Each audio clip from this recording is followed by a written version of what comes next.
Hello guys, welcome to the channel Concept of Laws. Today we start the topic strict liability and absolute liability with its case law Rylance versus Fletcher 1868. Now let's start the video. Generally क्या होता है कि किसी एक person का जो right होता है वो दूसरे पर्सन की ड्यूटी हो जाती है कि उस पर्सन के किसी पर्सन के कि उसके राइट में कोई इंटरफेयर ना करे, उसके राइट को कोई वायलेट ना करे। जो राइट्स इनहेरेंट होते हैं, बाय बर्थ होते हैं, या फिर जो हमारे फंडामेंटल राइट्स होते हैं, उन सब से दूसरे पर्सन अनदर पर्सन की ये ड्यूटी है कि वो किसी के इन राइट्स को वायलेट ना करे, उनको ब्रीच ना करे, वो सिर्फ अपने राइट्स को एंजॉय करे, दूसरे पर्सन के राइट में इंटरफेयर ना करे। अगर ऐसा होता है तो उस जो पर्सन का राइट इंटरफेयर हुआ है, जिसका राइट इन्फ्रिंज हुआ है, उसको जो डैमेज होगा, वो जो डैमेजेस हैं वो रॉन्ग डूअर उसको रेमेडी प्रोवाइड करेगा। ऐसा होता है टॉर्ट में। टॉर्ट में सभी जो टॉर्ट होते हैं वो फॉल्ट बेस्ड लायबिलिटी होती है, बट आज हम पढ़ेंगे नो फॉल्ट बेस्ड लायबिलिटी, जिसमें कि डिफेंडेंट का कोई फॉल्ट नहीं होगा बट फिर भी वो लायबल माना जाएगा। तो इस चीज़ को समझने के लिए वीडियो को एंड तक देखिए। तो पहले हम बात करते हैं स्ट्रिक्ट लायबिलिटी की, जो कि स्ट्रिक्ट लायबिलिटी ये जो इवॉल्व हुआ है इन 1868 में रिलायंस वर्सेस फ्लेचर के केस में स्ट्रिक्ट लायबिलिटी का कॉन्सेप्ट इवॉल्व हुआ है। तो इस केस में क्या था कि एक रिलायंस होता है और फ्लेचर होता है जो कि आसपास ही रहते हैं।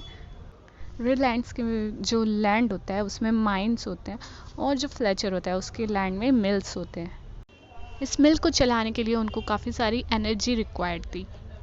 तो फ्लेचर ने सोचा कि क्यों ना मैं अपनी लैंड पर एक रिजर्वॉयर बनाऊं जिसकी एनर्जी से ये मिल चल सके। तो इस रिजर्वॉयर को बनाने के लिए फ्लेचर ने कुछ इंडिपेंडेंट कॉन्ट्रैक्टर्स और इंजीनियर्स अपॉइंट किए।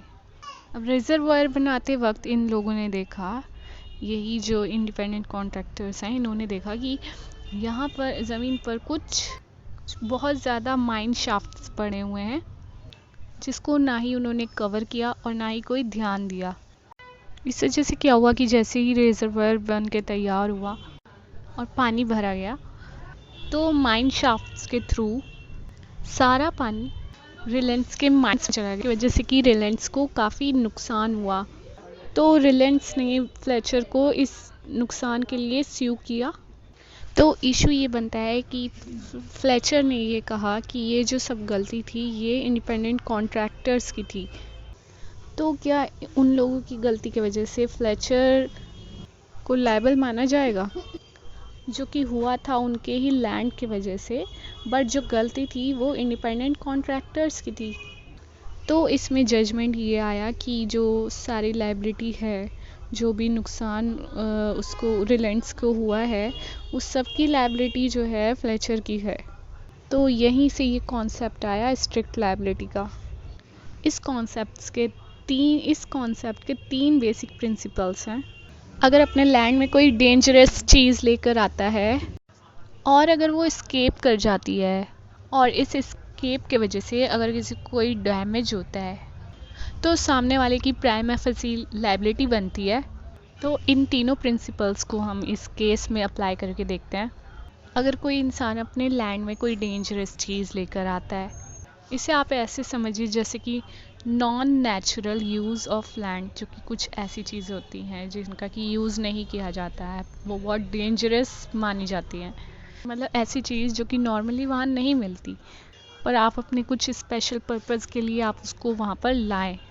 जैसे कि इस केस में इन्होंने अपने लैंड पर रिजर्वॉयर बनाया, जो कि एक अननेचुरल चीज़ है। तो अगर कोई इंसान अपने एरिया में, अपने लैंड पर डेंजरस चीज़ लेकर आता है और अगर वो एस्केप कर जाती है, तो इसमें क्या है कि रिजर्वॉयर को उनके लैंड में रहना था, उनके पैरामीटर में रहना था, क्योंकि वो अपने यूज़ के लिए लाए थे, उससे किसी को नुकसान नहीं होना चाहिए था। बट वो रिजर्वॉयर का पानी पहुंच गया रिलायंस के लैंड में, तो हो गया एस्केप। तो जिस एरिया में उसे रहना होता है, जिस एरिया के यूज़ के लिए वो चीज़ होती है, अगर वो उस चीज़ से बाहर निकल जाए तो उसको माना जाएगा एस्केप। और क्योंकि रिजर्वायर का पानी एस्केप हुआ जिससे कि रिलायंस को डैमेज हुआ, नुकसान हुआ, तो इस वजह से प्राइमरी फेसिल लायबिलिटी बनती है फ्लेचर की, कि वो उसको कंपनसेट करे, उस सारे नुकसान की भरपाई करे, चाहे उसकी वो कोई गलती हो या ना हो। लेकिन इसमें जो बर्डन ऑफ प्रूफ है वो भी फ्लेचर के ऊपर आएगा, डिफेंडेंट के ऊपर बर्डन ऑफ प्रूफ आता है, प्लेंटिफ पर नहीं। डिफेंडेंट को प्रूफ करना होता है कि क्यों इनकी लायबिलिटी नहीं है। अगर first and second principal qualify कर रहे हैं तो आप किसी को भी स्ट्रिक्ट लायबिलिटी के लिए लायबल मान सकते हैं। बट इसमें डिफेंडेंट को भी कुछ एक्सेप्शंस मिले हैं, तो चलिए उसको डिस्कस कर लेते हैं। तो इसमें पहला एक्सेप्शन है कि प्लेंटिफ्स फॉल्ट। इसका सबसे क्लासिक एग्जांपल है पॉइंटिंग वर्सेस नोक्स का। इस केस में क्या होता है कि दो पड़ोसी थे और एक के घर पे जंगली पेड़ थे, जंगली ट्रीज थे, जो कि उनके अपने पैरामीटर्स में, अपने एरिया में थे। और जो इनके नेबर थे, दूसरे पड़ोसी, उनके पास घोड़े थे। तो एक दिन क्या होता है कि इनका घोड़ा पहुंच जाता है इनके एरिया में और खाने लग जाता है जंगली पेड़। इस वजह से उनका घोड़ा मर जाता है। तो जिनका ये घोड़ा था वो इनको स्यू करते हैं स्ट्रिक्ट लायबिलिटी के अंदर। बट जो डिफेंडेंट है वो अपना ये एक डिफेंस लेता है कि प्लेंटिफ का इसमें फॉल्ट था। उनका जो ट्रीज़ हैं वो उनके अपने एरिया में है। तो जो हमने प्रिंसिपल्स 3 जो हमने डिस्कस किए थे उसमें ये था कि एस्केप करना चाहिए, तो बट इसमें जो उनके जंगली जो ट्रीज़ थे वो एस्केप नहीं किए, उनके अपने पैरामीटर में थे, अपने एरिया के अंदर थे। तो इसलिए यहाँ पर स्ट्रिक्ट लायबिलिटी नहीं माना जाएगा। सेकंड एक्सेप्शन हम देख लेते हैं। ऐसा कोई एक्ट जो कि नेचुरल हो, जिसमें कि कोई प्रिकॉशंस नहीं लिए जा सकते हैं, ऐसा कोई कॉज इंजरी हो जिसको कि आप प्रिवेंट नहीं कर सकते हैं, और उसकी वजह से अगर कोई डैमेज होता है तो आप उस लायबिलिटी से बच सकते हैं एक्ट ऑफ गॉड का डिफेंस लेकर, कि इसमें जो था एक्ट ऑफ गॉड था। निकोलस वर्सेस मार्शलैंड के केस में क्या हुआ कि हैवी रेनफॉल की वजह से एक पर्सन के आर्टिफिशियल लेक में बाढ़ आ गई, तो सारा पानी पहुंच गया उसके पड़ोसी के घर। इस वजह से उसके जो ब्रिजेस थे, वॉल्स थे, सारे टूट गए। तो इन्होंने कहा कि क्योंकि आर्टिफिशियल लेक बनाना एक नॉन नेचुरल थिंग्स है, डेंजरस थिंग है, तो इस वजह से उनको नुकसान हुआ, तो इन्हें डैमेजेस देने पड़ेंगे, क्योंकि आर्टिफिशियल लेक बनाना एक नॉन नेचुरल यूज़ है, डेंजरस चीज़ है, और उसी वजह से मुझे नुकसान हुआ, तो आपको मुझे डैमेजेस देने पड़ेंगे। पर जो भी हुआ वो अनप्रेडिक्टेबल था, उस पर इनका कोई कंट्रोल नहीं था, तो इसलिए इन्होंने ये एक्सेप्शन लिया कि एक्ट ऑफ गॉड का एक्सेप्शन इन्होंने लिया, और यहाँ पर ये स्ट्रिक्ट लायबिलिटी नहीं होगी, नहीं मानी जाएगी। तीसरा एक्सेप्शन है वॉलेंटरी नॉन फिट इंजूरिया या फिर म्यूचुअल बेनिफिट का। अगर कोई दो लोग मिलकर अननेचुरल चीज़ लाते हैं आपसी सहमति के वजह से, आपसी सहमति से, तो उस चीज़ से अगर किसी एक को नुकसान हो जाता है तो वो दोनों आपस में डैमेजेस प्रोवाइड नहीं करेंगे, डैमेजेस क्लेम नहीं करेंगे। यहाँ पर वो यूज़ करेंगे म्यूचुअल बेनिफिट एक्सेप्शन का, वो यूज़ करेंगे। फोर्थ एक्सेप्शन है एक्ट ऑफ स्ट्रेंजर। तो रिलायंस वर्सेस फ्लेचर के केस में अगर कोई अनजान व्यक्ति आ जाता उसके फ्लेचर के लैंड पर, रिजर्वायर को वो डैमेज कर देता रिजर्वायर को, जिस वजह से रिलायंस को नुकसान हो जाता, तो फ्लेचर की कोई रिस्पॉन्सिबिलिटी नहीं होती।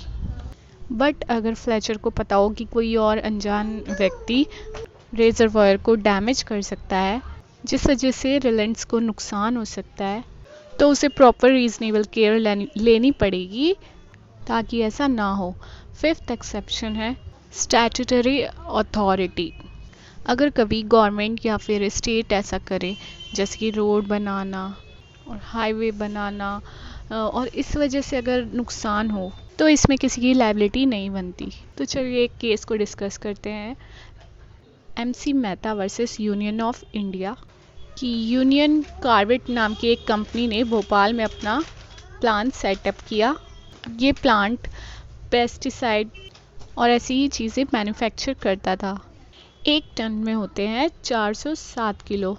2 दिसंबर 1984 की रात में इसमें से 40 टन मतलब कि 36,000 किलो मिथाइल आइसोसाइलेन गैसेस लीक होने लगी, जो कि थी जहरीली जो गैसेस होती है वो लीक होने लगी। धीरे धीरे फैक्ट्री के आसपास का जो एरिया था वो सब एक जहरीली गैस का चैम्बर बन गया, जिस वजह से लगभग 3,000 लोगों की मौत हुई और जाने कितने लोग बीमार हो गए।